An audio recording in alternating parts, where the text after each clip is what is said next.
Hello guys, আসসালামু আলাইকুম। আজকে আয়া পড়লাম গরুর হাটে। আলহামদুলিল্লাহ ভালোই লাগলো গরুগুলা দেখে। মাশাআল্লাহ গরুগুলো সুন্দরই আছে, হালকা পাতলা, বেশি ভিড় নাই। আমরা সকাল সকালে আয়া পড়লাম গরুর হাটে, খারাপ লাগলো না।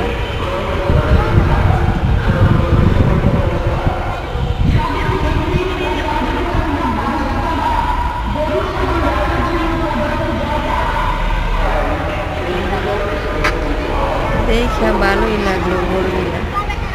দোয়া করেন যেন আল্লাহর মধ্যে আল্লাহ যেন কোরবানি দেওয়ার তৌফিক দেয়।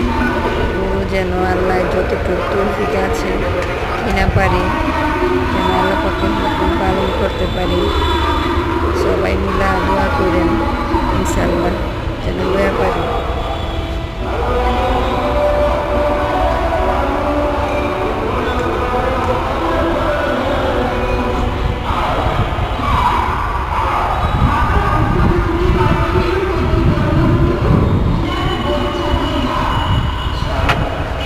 আল্লাহ হাফেজ, সবাই ভালো থাকবেন।